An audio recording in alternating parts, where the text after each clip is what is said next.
Hey YouTube, welcome to Super Lorcana World. It is your one-stop shop for everything Lorcana, and market watch time is upon us. It is time to review the card game market in terms of Lorcana. It's a new year, but everything is basically the same direction as it was when the year ended. And there's a couple outliers to that. Keep in mind that we are now in 2024, which means that soon Ravensburg will be announcing a competitive play, and that might impact some prices. So just so you know, that could be a thing that happens. And on top of that, pre-sales. Set 3 pre-sales are already out there. It's time for sure. Definitely one of the times of all time, I'll tell you. So I hope you guys enjoy this. Please like, comment, subscribe as always. And we're going to start with the first chapter at 162 a box. Slowly trickling back up. It's not a big trickle by any means, but it is slowly trickling up. There will be an effect, as this is the first box of the game. When boxes just disappear, that is the time when things will start to get really interesting until another reprint happens. But if no more reprints are scheduled, then we're fine. I still am waiting for information to determine if there's more reprints coming or not. I have no idea. I've not heard back anything today, so we'll just wait on that for now. But yeah, 162 a box, trickling upwards, trickling. Set 2 down to 130.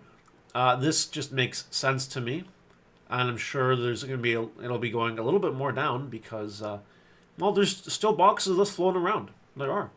It will not touch 100 right now. There are people that will say, "Oh, can't wait till I hit 100," and this is not the set or the time specifically where this will hit $100 a box. There's just no way. But I wouldn't be surprised if we get boxes eventually hit $100. There's always boxes in card games that come out.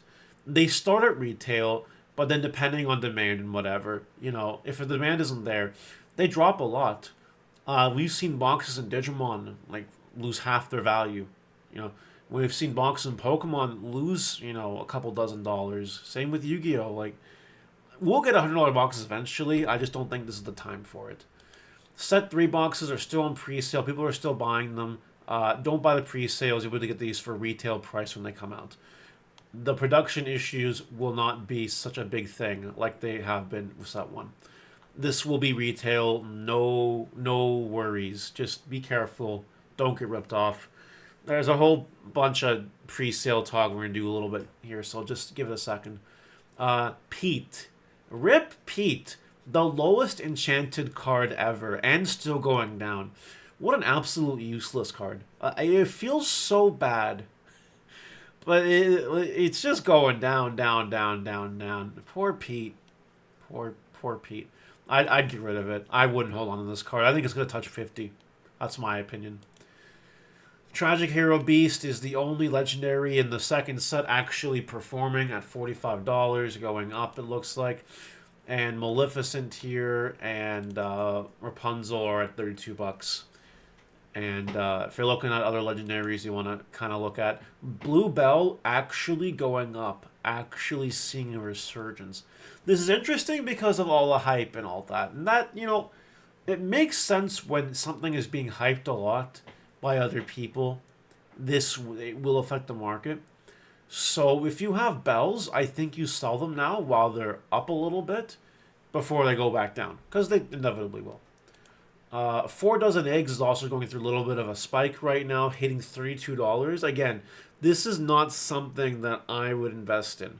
It's just going to go back down in price. But if you have some to sell, take advantage of the up and just get rid of them and make some free money off of it. Other legendaries that are kind of just, haggling along here is Elsa. Elsa's at $13. We have Stitch at $10. We have freaking Beast at 10, Green Beast at 10, and Blue Alice at 10, $11. It's truly sad. And don't forget that with a lot of these legendaries, they were pre-selling for ridiculous numbers. And we see what happens, right? So, again, a lot of people might get bored of hearing this, but it's not about the people who know this. It's about the people who need to be educated, who are not aware of this. You don't buy pre-sales. You just don't do it. It's a horrible way to burn your money. It's crazy. It's cringe. It's disgusting that stores even do it, in my opinion. Don't do it. And this is coming from a store owner. Don't. Don't buy the pre-sales, okay? Don't. Just stop. Just don't do it, okay? Please. Please don't do it. Please. And if you know anyone that does buy the pre-sale or thinking about buying some cards for the third set, tell them no and point them to the data. The nice thing about Market Watches and TCG Player, this is all historical. You can see, you can look at whatever you want, and you can see that the cards have gone down. I'm not lying to you. This is happened. It's proof. This is a situation in history that happens over and over and over and over and over and over again. Please help others save their money and spend intelligently. And tell them not to buy the pre-sales. Alright, Arthur continues. He's the most expensive super rare in the game right now at $11 to $12. It makes sense. We have the Mickey Mouse here from D100 here. It saw a spike up, if you guys remember that, but now it's back down to $14. It's not a bad card. It's the most sought after card because it's Mickey. It is solely a collectibles item, and I guess the max rarity version of the card if you want to play it. That's all it's got going for it. It'll be expensive one day. I can't wait to see PSA 10 graded ones in like 10 years from now. Oh my god. Anyway, Tinkerbell is shot back up. Tinkerbell, when it was hitting like almost $5 at one point, just about $5 at one point, now is back to 10 basically. The hype does that. Consistency and deck choices do that to cards. So if you guys bought them at $5, $6, sell them. Double your money. Make some quick money off of it. Like, do it. What are you waiting for? Just do it. Cinderella Super Rare is holding its own at $10. It's almost as expensive as Arthur. And again, the card is just good. It's a good card. It makes sense. Other cards that are good. Cinderella, the most expensive rare in the game, at $10. Amber's crazy right now. Cinderella's a good card. You got freaking Lady Tremaine here. This super rare has been seeing more and more play. And you can see what it's been selling for, right? It's up there in the higher echelon of expensive super rares in the game. Now, it is kind of appearing to go down in price, and that's whatever. There's a lot of these floating around right now. That's okay. The card is good. The card is playable in the meta. So it will see some movements like this. Be prepared to chill at $8. Going up. Shooting up. It is still the most expensive rare, like the most expensive card in the game that does board wiping stuff, and the only card in the game that does that exactly to this point. It's 1 for 1. You can't replace this card. People are talking that this card should get banned. Like, are you, like, what glue are these people sniffing? I think this card should get banned. Like, stop. Anyway. When this card is, if this card is $10 for consistency, I'd sell them. We got Strength of Raging Fire kind of down at the $3-4 range.